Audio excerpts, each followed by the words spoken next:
Hello, and welcome back to the Fabric of Industry podcast, episode 6, Macroeconomics. This will be the second in a three-part series of sorts I've been working on for some time. This series will focus on expanding our foundational knowledge of global industries by providing us with knowledge on economic development. Most of what I talk about here is derived from several macroeconomics and human development textbooks, including Gregory Mankiw's Principles of Macroeconomics, but additional research and anecdotes are pieced throughout. I'd like to start with, the principles of macroeconomics, so we can understand human development and other theories of development, as well as economic growth in a country and worldwide, which is the content of the next episode in the series. Will be specifically on economic growth, and then you can use this resource to maybe go back to the Human Development Index episode 5, and potentially learn a bit more about that. The reason I wanted to put that one first is just because I have talked about the Human Development Index so many times, probably more than anything else in the podcast. So I wanted to sort of set the foundation for it first. But all three of these, it's not like it's like a novel. I'm not setting these up as a novel. They're all kind of looping back in on each other in a sense. And then in this episode, we will also look at what GDP is, another thing I've mentioned quite frequently, and will continue to do so, and how effective the measure of GDP is. We'll look at trade and supply and demand a little bit, and efficiency, trade efficiency in an economy. So there's a lot to get through, so let's begin. But first, really quick, let us define the difference between macroeconomics and microeconomics, and why we focus on macroeconomics here in this podcast. The definitions should be pretty self-explanatory for that. The study of microeconomics concerns itself primarily with individual decisions that affect the markets and economies, but they're done by individuals. These individuals' decisions, can be made by, individuals, households or firms or even specific markets. But the study of macroeconomics, in turn, concerns itself on a global scale with the decisions of governments and countries that then affect the markets. Usually we focus on the global markets. Concepts such as interest rates and national productivity are more essential here, and this is of course why we are going to lay a foundation for macroeconomics, because we are looking at countries and not individuals. I did just mention that interest rates are important. They aren't necessarily important for us. They're important in the study of macroeconomics, but they're not going to truly be part of a lot of the conversation that we have. If they ever do come up, I suppose I will do another macroeconomics episode that delves a little deeper into some other topics, but I think because this episode is so full and interest rates aren't particularly too important for us, we won't be going over that. But productivity is certainly important, as well as a lot of the other things I mentioned, of course. But as I was saying, this is, of course, that's why we're going to lay down a foundation for macroeconomics, especially in a sense for us, because we are going to be looking at countries and not individuals. Economics itself, just general economics, is the study of how a society elects to manage its resources, its scarce resources, and scarcity is another concept now that I'll quickly define. Scarcity means that overall society has limited resources, and they cannot produce all of the goods and services people want from those limited resources. Discussing the 10 principles of economics created by Gregory Mankiw should lay a decent foundation in your mind for how macroeconomics functions and is studied. I'll go through them one by one in detail first, and then do a quick overview before moving on. The reason I have elected to use Professor Mankiw's model of these 10 principles is because I think it's rather easily digestible, and it's relatively quick to run through to get a lot of concepts down pretty quickly. But it still gives a wonderful foundation, in my opinion. Principle 1 is that people face trade-offs. You might be thinking, well, I was hoping for something more revolutionary sounding from the first principle, but this is actually an extremely important concept, though for our purposes it's not the most important. Essentially, this is saying that there is no such thing as a free lunch, which is perhaps a phrase you've heard before. This principle is all about decision making from the individual microeconomic level to the global macroeconomic level. The classic example Mankiw gives is that of guns versus butter. You may have heard of this, or you may be thinking, what? Regardless, it refers to when a country or society spends more on defense, the guns part, to protect itself and its people, and then the more it spends on defense, like the more a country spends on defense, then the less money there is that the country has for improving the standard of living with goods, and that is where the butter part comes from. Another classic example is that of pollution. When regulatory laws are put in place for companies to reduce their levels of pollution, production of goods and services becomes more expensive. That means the company has a lower profit. I assume you know what a profit is, but I'll detail some more definitions like that later. And with a lower profit, it is probably paying lower wages or charging higher prices for its goods. So while laws controlling pollution levels benefit society with a cleaner environment, its trade off is that things will generally be more expensive. So this principle one, this concept, it says that people face trade-offs, but it includes individuals, households, firms, governments, countries, everybody, any level of any group that interacts in any kind of economy faces trade-offs of some kind while making decisions. Principle two says that the cost of something is what you give up to get it.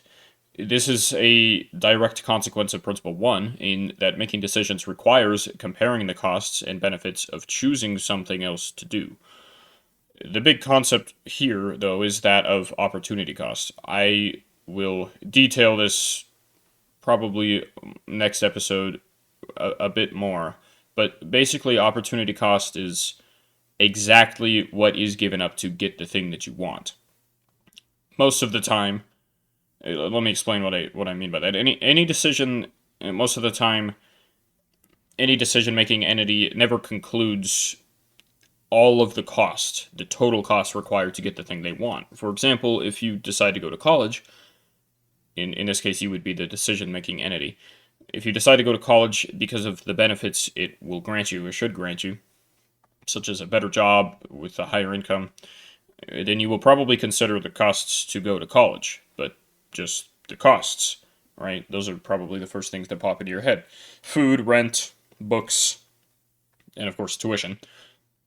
There are 1,000 other hidden costs as well that you would probably never think of, though, until you have to pay for them.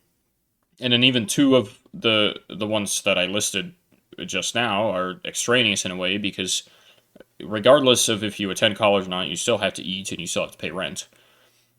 Then, of course, there is the most important one, which is time, because you'd have to consider what else you could dedicate your limited time to instead of going to school. However, your opportunity cost for your degree is all of those things added up.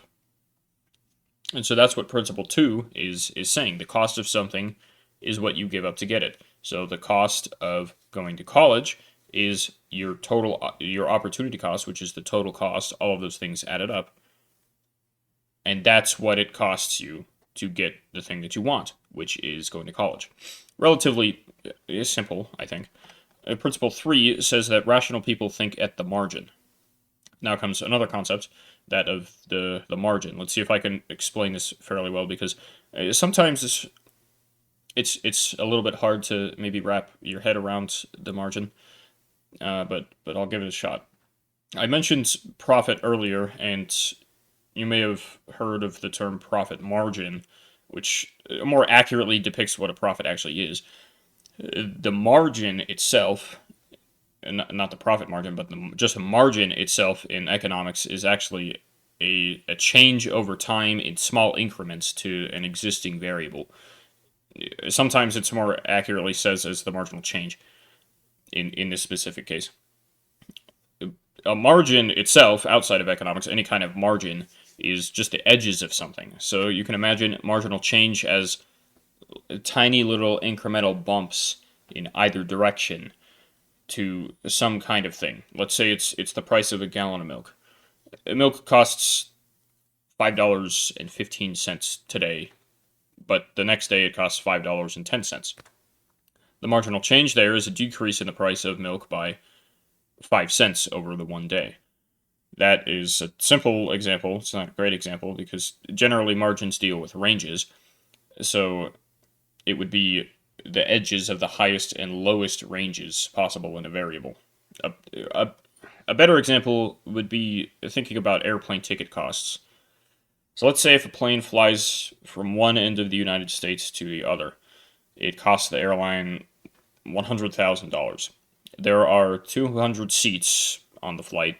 That makes it easily divisible. So each ticket should be $500, right? It's probably about what you would pay, maybe. And I don't know, I don't fly too much. But you might say that the airline company then should never charge less than $500 for that. They should maybe charge more for that. If they can, if people would still buy the tickets, right? But if they employ the strategy of marginal thinking, as Principle 3 states they should, if they're a rational company, then to increase the profits, they can, or decrease their potential losses, which increasing the profits would be marginal change at the upper margin, and mitigating their losses. Let's say if they don't sell all the seats, would be thinking at the margin, the marginal change at the lower end of the margin.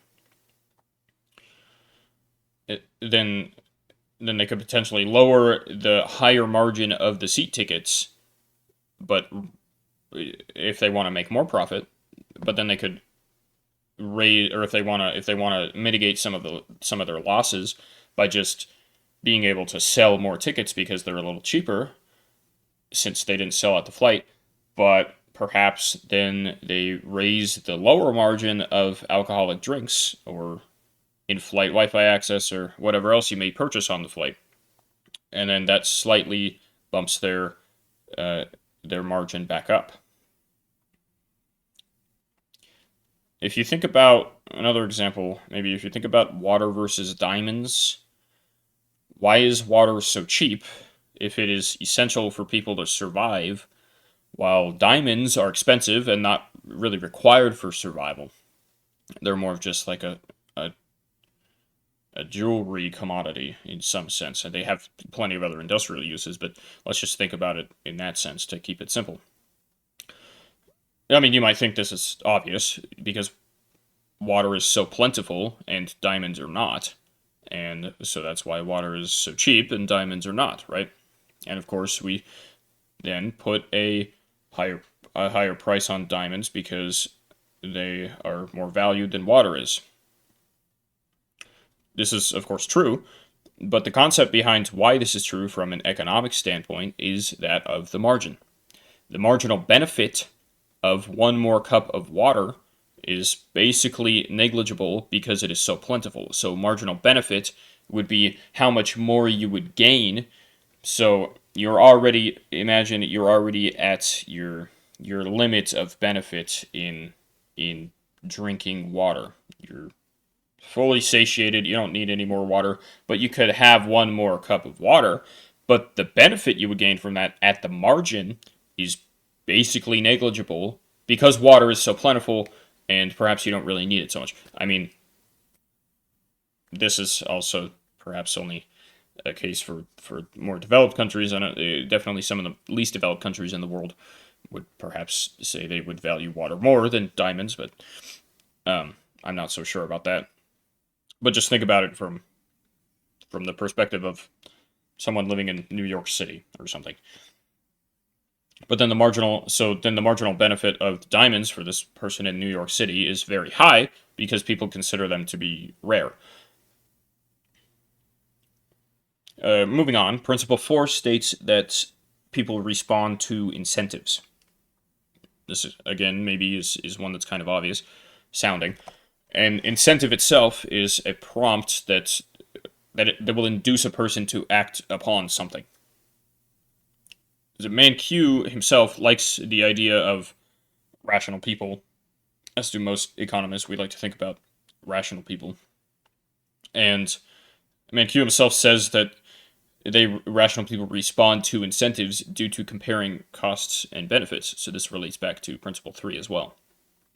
Rational people will respond to incentives due to the concepts introduced in all of the first 3 principles, but especially the last one. Incentives themselves, economically wise, are quite a central concept. They are everywhere, but I don't think we ever really think about them too much, at least consciously. Let's bring the milk example back up that I gave in principle 3. So with the milk example that I gave earlier, while there was a price difference of 5 cents, and that isn't very much, what if it changed 50 cents in a week? Instead of, let's say it dropped 50 cents over the course of a week, and maybe most people only shop once a week. So they go to the grocery store, they see the price of milk has dropped 50 cents over when they purchased it last week.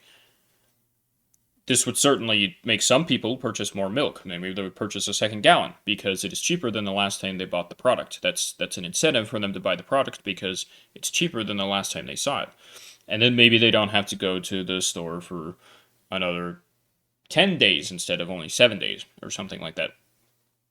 So that would be like their reward, their subconscious psychological reward for responding to the incentive of a lower price. Think of any coupon your mom ever used, or any sale you've ever seen at a clothing store. These are incentives, albeit simple ones. Incentives themselves are key to analyzing market action, though, because people respond to them almost automatically. Like I said, a lot of us don't even really think about incentives. We don't realize we're responding to them. Almost any change to anything can be regarded as an incentive, if it is positive. Of course, if it's a negative incentive, then it's not particularly an incentive. But a positive change that would, again, bring some kind of reward to you, whether you realize it or not, that would be an incentive. And even though many of you may be thinking of at this moment, many incentives or changes you might be thinking of, they may not deal with prices and therefore not directly tied to economics. The study of how changes incentivize people is central to economics itself.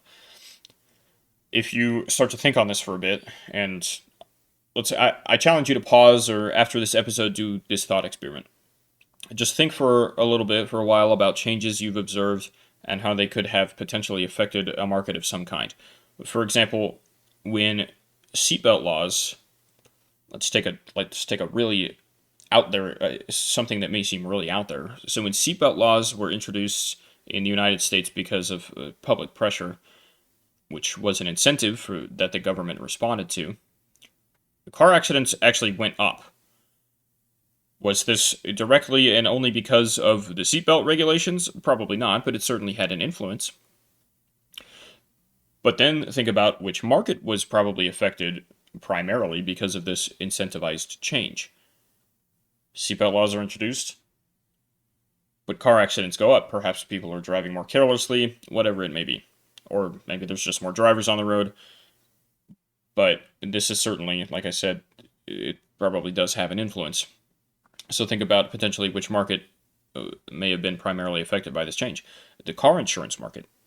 More accidents, more money for the car insurance markets. Because more people, car insurance, the companies would have to pay out for accidents, but then premiums go up, more people are incentivized to potentially to expand their, because at least in the United States, it's to be able to operate a vehicle, to drive a car, you have to have car insurance legally. But so everybody already has car insurance, we'll just say that, but maybe more people want to expand the protections offered to them by whatever car insurance company they have. The benefits that the car insurance provides them. That would be an incentive that they're responding to due to the increase in car accidents, which could potentially have been caused by seatbelt laws being introduced in the United States. Which would anyone actually think about why that's the reason why they are now paying more for insurance?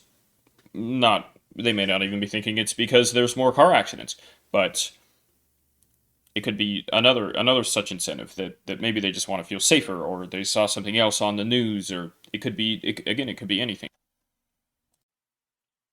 Perhaps the reason I keep bringing up milk as an example is because I have milk as my drink while recording this, so that my mouth doesn't get too dry. Some of you may think that's a little odd drinking milk, but anyway, moving on to the fifth principle, it's actually very simple.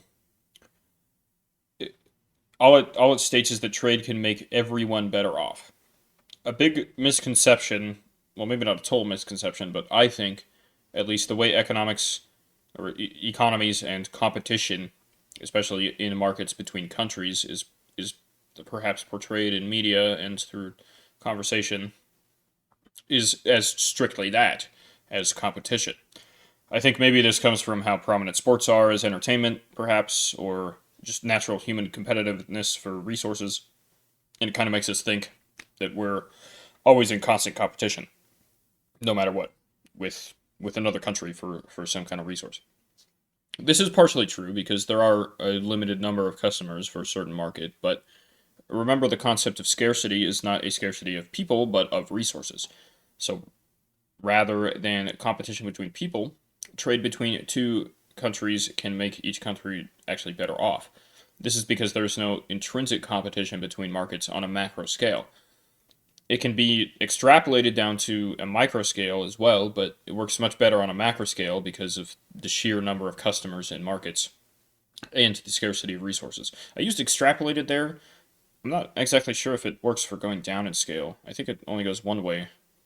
So my bad to my English scholar listeners, but you get the point. Actually, I think it is the proper term, because isn't the antonym interpolate, and it doesn't really work there? I don't know. This isn't an English podcast. So anyway, the sixth principle is that markets are a good way to organize economic activity. I mentioned markets in the last principle, so let me define what a market economy is now.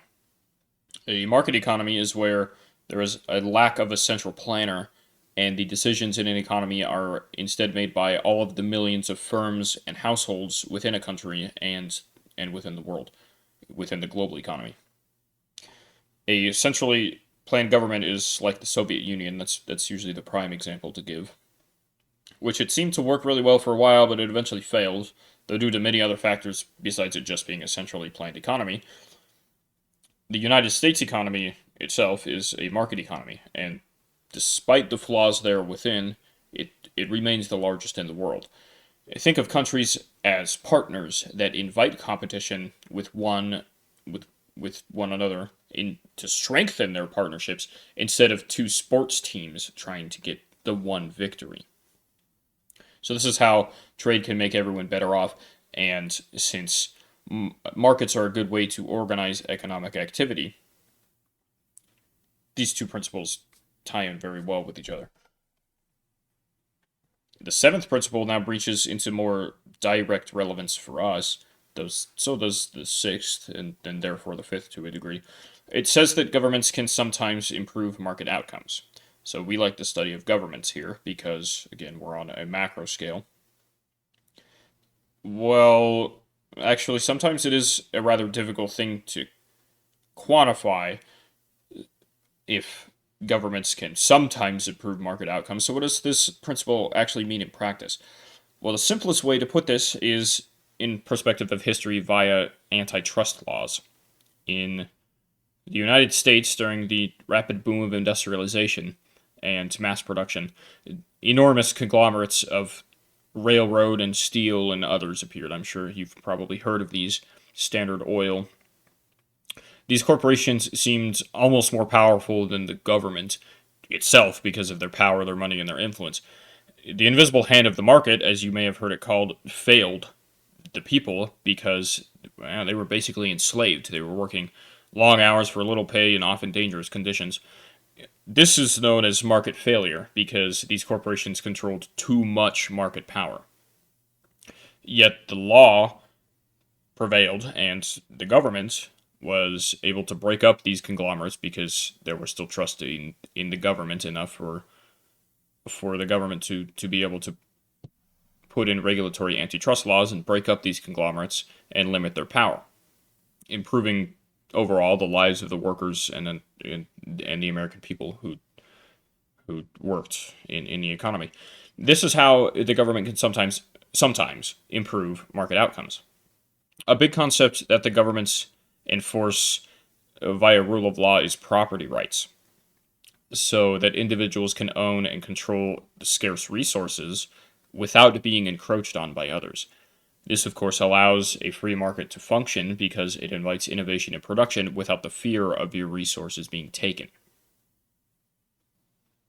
Although, perhaps with that example of the antitrust laws, you may be thinking, well, if this was a market economy and it engaged in market failure and the government had to intervene, how does it make sense in the context of the sixth principle that markets are a good way to organize economic activity if they can fail? So how is it a good way? Well, overall, it markets are a good way to organize economic activity. But that's why there's multiple of these principles, right? Because they all tie in with one another. So if the markets are failing in some way, if market failure does occur, it doesn't mean that markets aren't a good way to organize economic activity, because then the government can sometimes step in and improve market outcomes. That still means that markets are a good way to organize economic activity in general, but it doesn't mean that just because they are good doesn't mean they're perfect. Markets aren't perfect. Now we really get into macroeconomical principles and sort of tie into human development here. The eighth principle states that a country's standard of living depends on its ability to produce goods and services. This is perhaps the most important concept for us, and may sound a bit counterintuitive, since it seems that what I've been saying is that the least developed countries are commonly those who produce the most physical goods and services.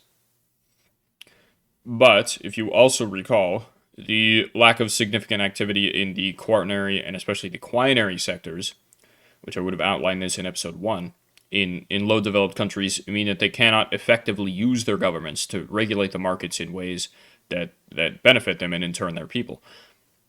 The biggest concept here is productivity.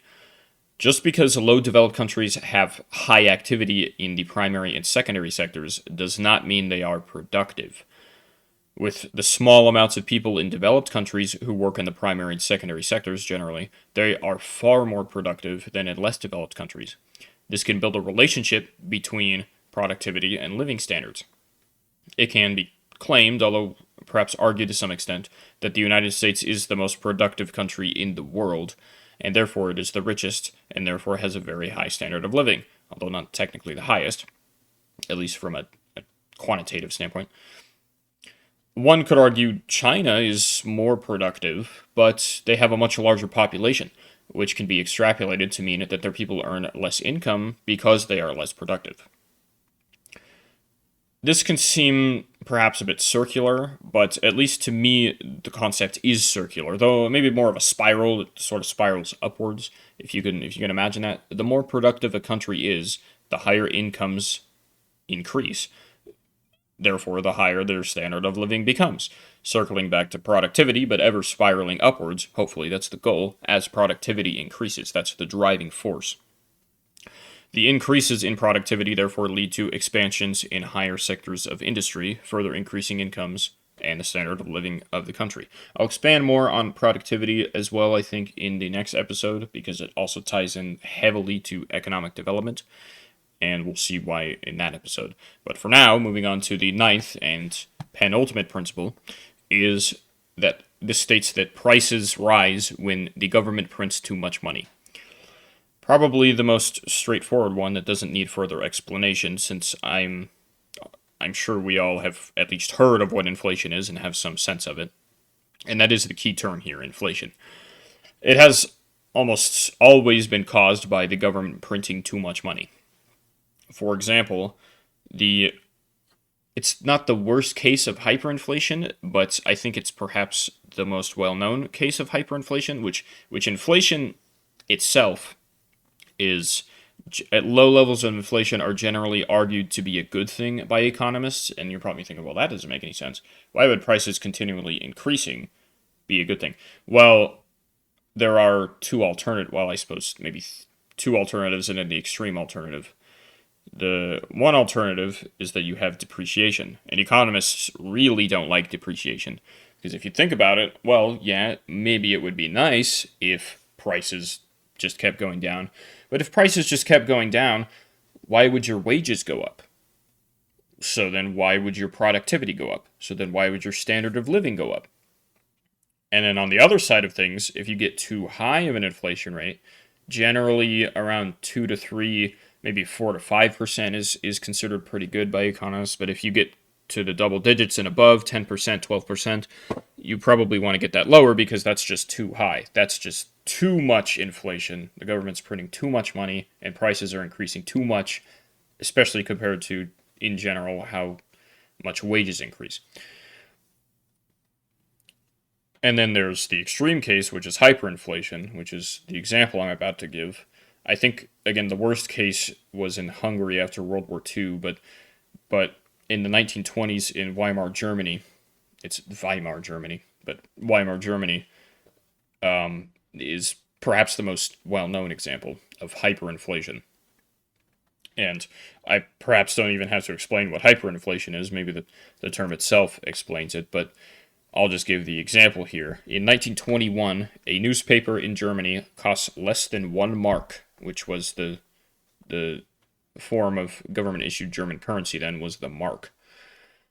A year later, it cost 70 million marks. 70 million marks.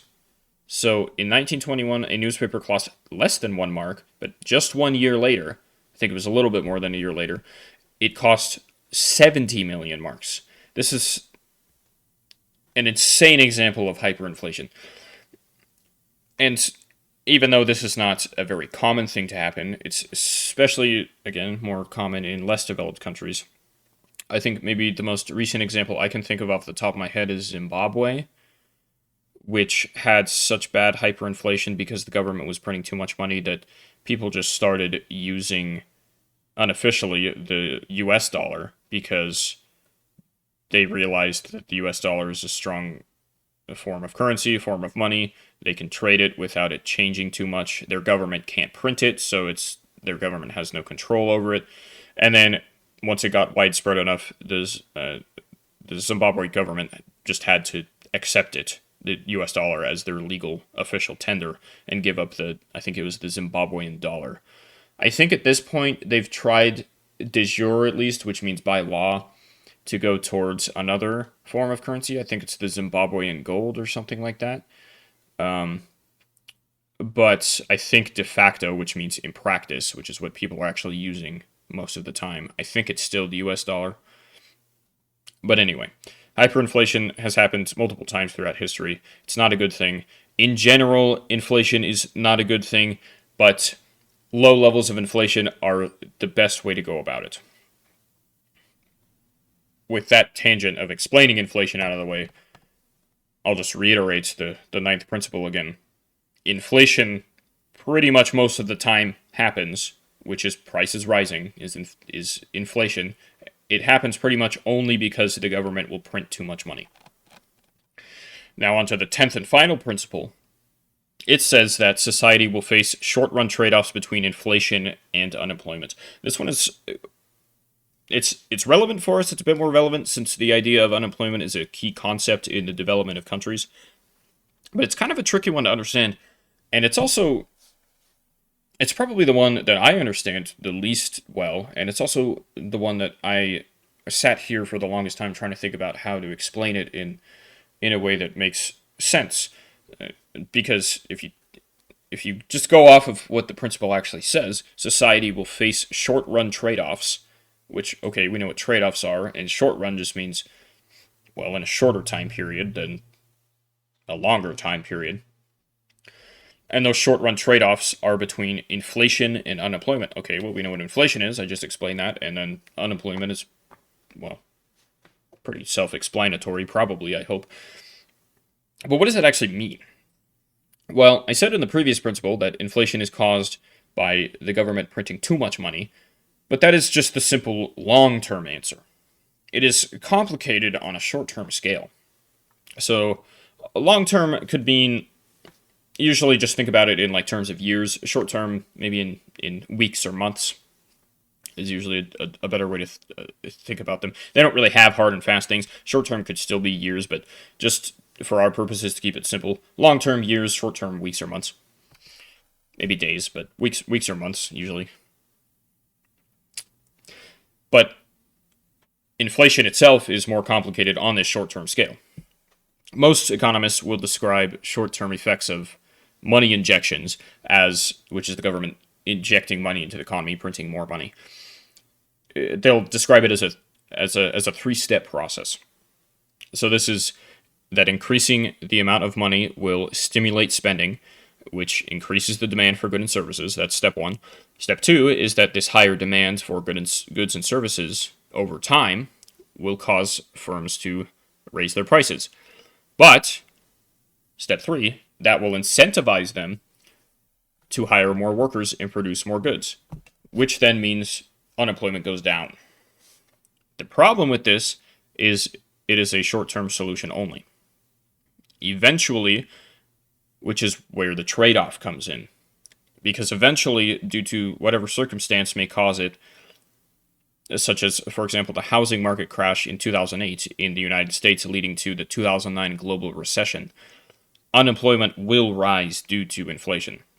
Now, that's just an event, but usually events have to cause unemployment to rise, but the reason, well, inflation wasn't really the only cause of that, but it was one cause of it. So unemployment will rise due to inflation. The uninflation. The housing market crashed in the United States because of poor bets, which came about due to the effects of short-term money injection, which is the government printing too much money over a short-term period of time. And so too many people placed too many poor bets. Housing market came into a bubble. It burst. Everything crashed. And because it was such a driving influence on the global market, and the United States is in general on the global market, it just brought everything else down into a global recession in 2009. Again, it's more complicated than that, but the trade-off between inflation and unemployment is that short-term money injection, so the government printing money over short-term, so short-term inflation would be another way to think about it. The trade-off of that is that unemployment will eventually rise. Hopefully that kind of makes a little more sense. Like I said, that one's kind of a bit tricky to explain. Now to summarize the 10 principles. Principle 1 says people face trade-offs, which means they give something up to get something that they want, which in turn has principle 2 saying that the total of what you give up to get something is that thing's total cost. So we have those key terms are trade-offs in principle 1 and opportunity cost in principle 2. Principle 3 is about the margin, which is the essential term for principle 3. The margin is the edges of some variable, and how rational people will think at that margin to maximize returns since they have to pay something else to get that return. That one is also probably maybe the second trickiest one to understand. Maybe it is the trickiest one to understand. So please email me if you are confused, and I'll try and explain it in a different way, or perhaps research it on your own. I would love an email, though. Principle 4 is about people responding to incentives. So incentives is the key term in Principle 4. So incentives are things, whether physical or abstract, that induce people to act. Principle 5 simply says trade can make everyone better off. So I suppose trade is the essential term there. Principle 6 brags about how market economies work well to organize economies as a whole, as opposed to centrally planned economies. So market economies is the key term there. And market economies are run by individuals and firms, while centrally planned economies they're just run by a head entity, usually the government. Principle 7 says governments can sometimes have a positive effect on markets and economies, just not always. It's only sometimes. That one doesn't really have a key term. Principle 8 directly relates a country's standard of living to how productively and efficiently it can produce goods and services. So productivity is the key term in Principle 8. Principle 9 defines the most common cause of inflation, which is when governments just keep printing too much money. The key term in Principle 9 is inflation. The 10th principle says basically that unemployment will then rise due to inflation. So then unemployment is basically the key term for Principle 10. And again, the 10th principle is also fairly confusing, I think, and it's a little more complicated than just that. So again, please email me if you'd like clarification or to have me attempt to explain it in a different way. But it is also only really relevant to our conversation because unemployment rises due to inflation. And yeah, inflation is important for us, but inflation is important for us because of the effects it causes, like unemployment, and unemployment is very important for us. Now with those out of the way, that was quite a bit bigger of a chunk of the podcast than I thought it was going to be, but let's go ahead and define GDP because I've already used the term a lot.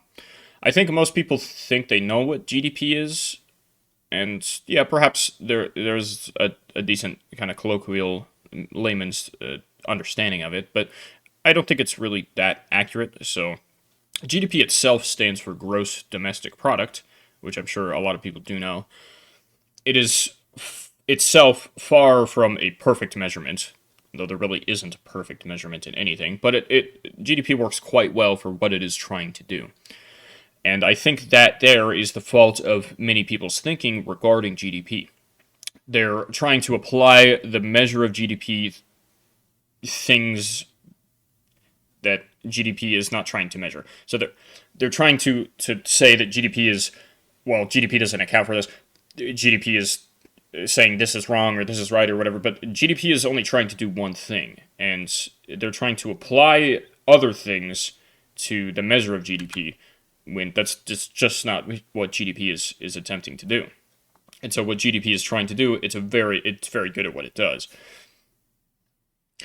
It's the same thing with the Human Development Index, and I explained this a little bit last episode too, which is why alternate adjusted versions exist of the Human Development Index, like the IHDI, the Inequality Adjusted Development Index, Human Development Index.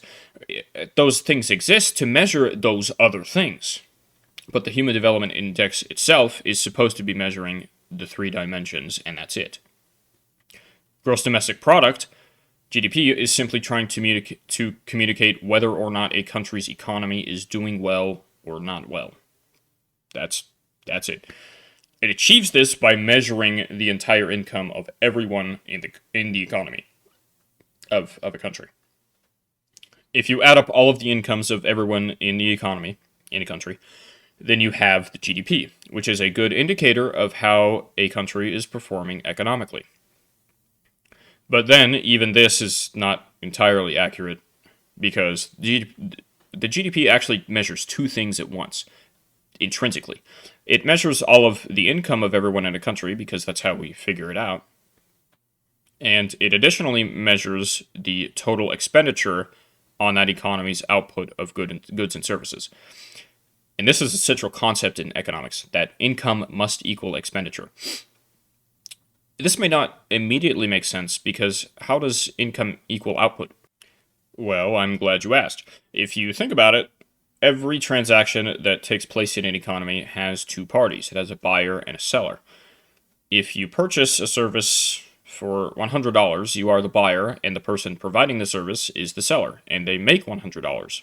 Now extrapolate that to an entire economy, and the entire GDP is every transaction of the buyer and every transaction of the seller. This means GDP measures the income of everyone, as in every transaction of each seller, and the total expenditure, as in every transaction of each buyer. So that is where GDP actually fits into the circular flow of economies. The circular flow, in reality, doesn't really exist between just one buyer and one seller. It can be simplified down to that in a sense, but it's better to understand the whole thing. And it's not just one buyer and one seller as in just singular people. It may have been historically, but now it is between firms and households.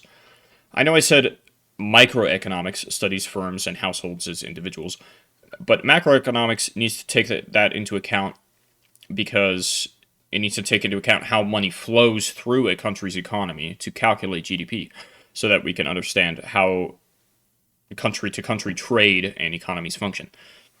So imagine a square, because instead of a circle, because it's easier to place our entities here on a square. So the square has 4 sides and 4 corners, as I hope we all know. On the right side, we will place households, and on the left, we'll place firms. I suppose I should now define households and firms from an economic standpoint really quick. Households and firms in economics are both core economic units. That's what they're called, with households representing consumption and firms representing production, or buying and selling, respectively. Households are on the right and firms are on the left of the square. On top, we have markets for goods and services, those things being sold. And on the bottom, we have markets for factors of production. That is the various ways things are produced. Now we have arrows that circulate around the corners of the square. You could think about it as a circle still here, but just imagine like we have the households on the right, firms on the left, markets for goods and services on the top, and markets for factors of production on the bottom. And then we have arrows that circulate through all of 4 of these things. We have one flow of arrows going counterclockwise and the other going clockwise. So we'll start with the counterclockwise flow, and we'll start going out from households on the right. But remember, this is a circular flow, so there is no beginning and end. We're just starting here so that we can at least explain them all. So households flow spending into the markets for goods and services. So they buy things from markets for goods and services. From that spending on goods and services, revenue flows into the firms. From the firms, wages, rent, and profit flow into markets for factors of production. Production, because those are the things that influence the production of goods and services. From production flows income back into the households. So this one at the bottom here might be a little confusing. You may be thinking, well, you said from firms, wages go into markets for factors of production, but then aren't wages paid to people, to households? Well, yes, but first, wages have to be paid for people to produce things, which is where the markets for factors of production exist. And since things are being produced, income can be generated to the household. So that's where the money flows back into the households. All of this flow is how GDP is calculated, remember. GDP is all income and expenditure. Not added up, but it represents either all of the income or all of the expenditure. It represents both at the same time, but it's not like it represents all of the income and you add all of the expenditure on top, because that would just be 2 times the GDP. Income is, well, income for households, and revenue is income for firms. Spending is, well, expenditure for households, and wages are expenditures for firms. Rent is also, but generally wages. You can think about it as that to simplify it. Now the clockwise arrows then flow in, of course, the opposite direction. And this time we'll start on the left with the firms. So from firms, clockwise flows goods and services sold, and those flow into the markets where they are sold, the markets for goods and services. On top, from those markets, the goods and services are purchased by the households, because remember, the money from households goes into the markets for goods and services, so what comes back into the households from the markets for goods and services? Well, the goods and services that they purchase. From the households, the labor, land, and capital required for production flow into the markets for production, and the labor, land, and capital are factors of production. So that's why we call it markets for factors of production, because that's the labor, land, and capital, and that's what the households provide. And thus, the factors for production flow back into the firm who produce more goods and services. And then in the circle we go. So the counterclockwise flow represents the aspects that make up the GDP, and the clockwise flow represents the things required for the circular flow of economy to flow. So gross domestic product works wonderfully for us because not only is it a great indicator of how well a country is performing economically overall, but we can use the figure to extrapolate the effects of trade on a country, which we can then relate to the supply and demand for products a country produces. So first let's define supply and demand. Now that we'll move on to that. In macroeconomics, supply and demand are generalized since it's mostly a microeconomics term. But think of supply in terms of a country's total output of goods and services, and demand as the country's, plus other countries' prices that are paid for that product. A better way to look at this is through the demand curve and then the supply curve. So we'll start with the demand curve. That is the relationship between price and the quantity demanded of a good or service. The reasons economists call it a curve and not a line is because real-world relationships are complex and will almost never follow an exact one-to-one straight line relationship. Demand curves follow a negative relationship between price and quantity demanded. This is because if you think about just a normal graph, it's a negative downward curve. This is because as the price of a good or service decreases, the higher the quantity demanded for it, since more people will want more of that good or service as it becomes cheaper. This is not always a constant relationship, however, because the world is volatile. People are impressionable, and if you recall Principle 4, they respond to incentives. Regardless of price, if a good or service becomes more desirable, then the quantity demanded increases.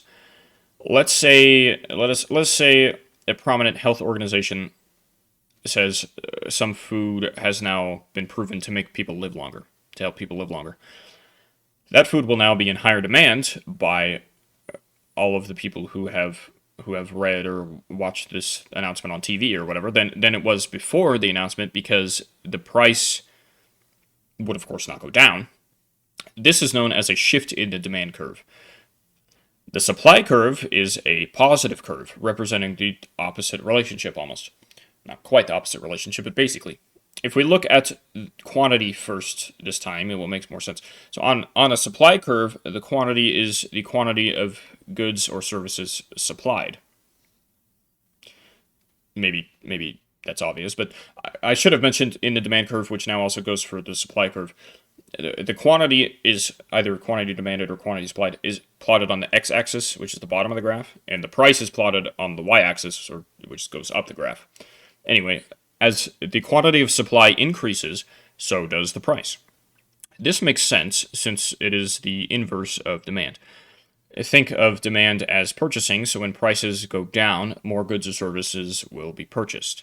That creates the negative relationship in the demand curve. Supply is selling, so as demand goes up, then supply will rise to attempt to match it. As supply rises, prices for the goods or services will rise because if you think back to the circular flow of economics, firms, the sellers, have to spend more to make more goods and services. That was perhaps a bit of a labored response, but hopefully that makes sense. So now with supply and demand and their relationship explained, hopefully, let us move on to trade and how to bring efficiency to it. Supply and demand are the basis of trade. As I have been leading this podcast episode toward trade for the duration thus far. Trade is an incredible concept that I don't think many people really consider. Every single thing that you have ever purchased has likely come from a chain of people across the globe, at least today because of globalization. And these people, you have never met them, and you probably will never meet them.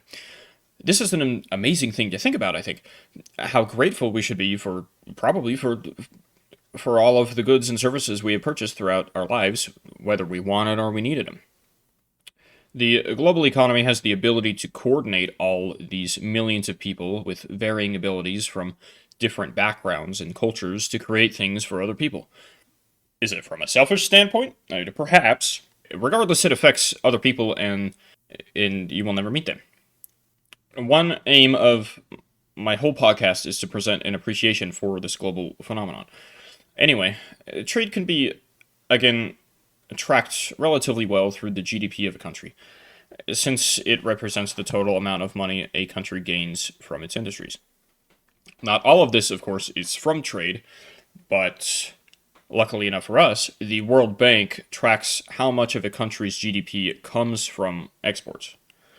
Exports are an essential aspect of trade, with the other being a country's imports. Exports represent a form of income gained from domestically produced goods and services that are sold abroad. Imports represent a country's expenditure on goods and services that are produced abroad. Net export is what economists like to specifically track in a country's economy. This is derived simply from subtracting imports from exports. If the net export is positive, then the country is in trade surplus. This is a goal for a country's economy to achieve. This is maybe obviously a good thing. This means a country's economy is positively efficient. So if a country has negative net exports, how can trade efficiency be improved? By taking us all the way back to the first major topic I introduced in this episode, scarcity. If a country, well, I suppose I brought up micro and macroeconomics first, but those don't really count. If a country is managing its scarce resources poorly, it is likely that they will have negative net exports. Efficient management of scarce resources is key in a productive surplus economy. This is, of course, difficult to manage since it requires all 5 sectors of industry to be working in tandem for the benefit of the country. And this is a difficult thing to achieve for many underdeveloped countries that do not have sufficient activity in all 5 sectors, particularly the quaternary and quinary. But stick around for probably a long time, and we will eventually get around to explaining those sectors in full. Though we do have to get to the secondary sector first. So this was a rather long episode. I knew this one was going to be longer, but I didn't think it was going to be this long. I guess I kind of droned on a little bit on some spots, but I hope you enjoyed it regardless. And before we get to talking about the secondary sector, of course, our next episode will cap off this little series of foundational knowledge, and it will be on economic growth. So stay tuned for that. I will tackle trade and efficiency a little further there as well. So if you don't think I did too much of an explanation here, I think this is a good little general explanation, and we can expand on it more in the next episode because it fits better there. I think so far these episodes have a good flow as a series, but as this is my first real attempt at this, I would greatly appreciate your emails to fabricofindustry@gmail.com to help improve my podcasting. I would appreciate really any email, even if it's just to say hi, or honestly, if it's not even about the podcast. Or if you have, suggestions or anything else. It's open to everything. I also have a Discord and a Facebook for this. Just search Fabric of Industry, and you can give us a like and a comment on Facebook.